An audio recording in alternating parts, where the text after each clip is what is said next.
Champions Cup, folks. One Friday game on was Leinster away to Connacht. It was a good game. Good game. I've just watched that here this morning.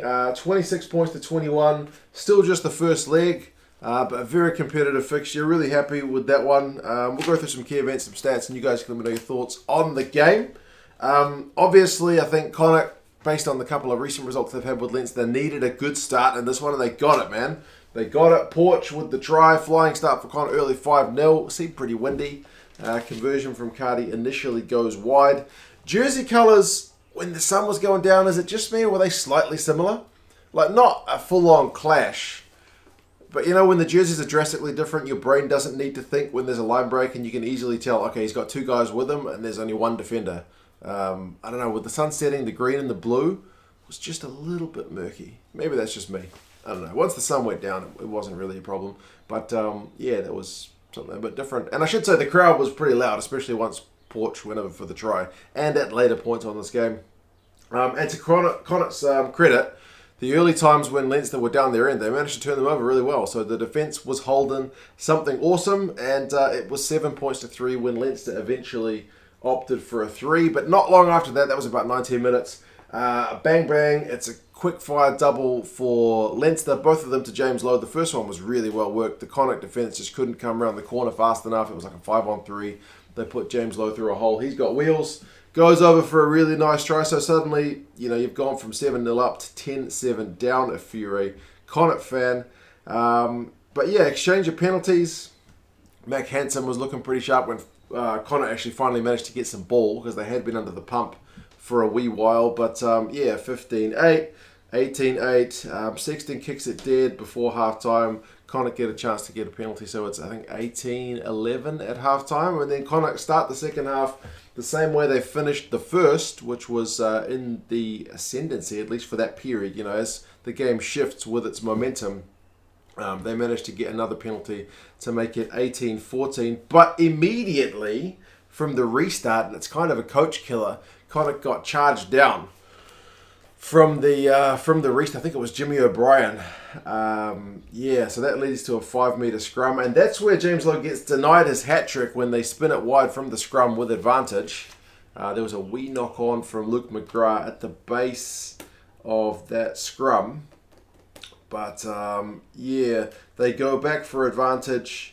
There's a yellow card warning for Connacht because they're conceding too many penalties, and eventually the try does come through Keenan on 52 minutes. It was probably lucky because I think they had advantage from the scrum again, and they would have got a yellow card if the ref had to blow it up. So it's one of those ones where you kind of let off. So 23-14, they missed the conversion. Again, it's that win day. It was one that you would ordinarily see Sexton slot. I'd already written 25 down on my notes, but no, it was 23-14. A few minutes later, though, Jamison Gibson Park, he's a lucky boy because he only gets yellow carded for an upright tackle on Marmion. And this ref, Carl Dixon, I actually saw him ref the Premiership the other day, and he was kind of soft on reds in that one as well. There was a couple, because I'd been looking at red cards that week, because in Super Rugby we'd had like 5 out of 6 games have red cards, and I was like, what on earth going on here? And I said in that video that no, the Northern Hemisphere refs are pretty tough on the red cards as well. It's not like they shy away from it, even though it's a full red card for the whole game, not like the 20-minute red card we've got down here. But Mr. Dixon, I feel like he's maybe an exception to that rule, because I swear if that had been down here, that would have been a red card. His mitigation, he kind of confuses me because he says there's no force in it because he's just standing there, but there's no mitigation, but it's just a yellow. He literally says there's no mitigation. I don't know. It's halfback on halfback, so it's unusual that you see a high tackle or an upright like tackle from a... Gibson Park could upright tackle most people and it still not really be dangerous because he's smaller than everybody. But on Marmion, it's an upright tackle. So as I said, he's a lucky boy. Only gets a yellow. Connacht, obviously they have to turn the screws when they got the extra man, and they do get the try through Fafita not long later. They opt for touch. They go through some phases. He powers over. So good stuff. Properly game on. 21-23. Connacht went unbelievably close a few minutes later, on 64 minutes. Porch had a great run in the build-up, but they just fell short with that one. That one's maybe a turning point. Sexton's not happy. He has a wee chat with the ref. get subbed not long later. I don't know if the Leinster coaching staff were worried if he was pushing the envelope too much. But anyway, yeah, Gibson Park's able to come back on. Leinster go close themselves. They end up opting for a 3 on 77 to make it this scoreline. So it's a tentative finish, but Connacht are left with the job of trying to kind of go length of the field with a minute to go. Blade ends up kicking it, and it goes out. Leinster have got a line out. All they need to do is secure it, and they do. So yeah, it's enough to finish the game out. So yeah, bit of an arm wrestle. Like I mentioned, I do reckon Gibson Park's a bit of a lucky boy. But yeah, it was a proper competitive game. Just that one unconverted try, the difference, 3 penalties apiece, a conversion apiece. It's 3 tries to 2. So yeah, good game. Possession's about 50-50, which is tidy. But Leinster more territory, 60-40.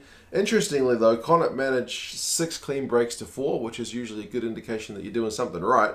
But Leinster more run meters, penalty counts 9-8, with Connacht conceding 1 more. So pretty low.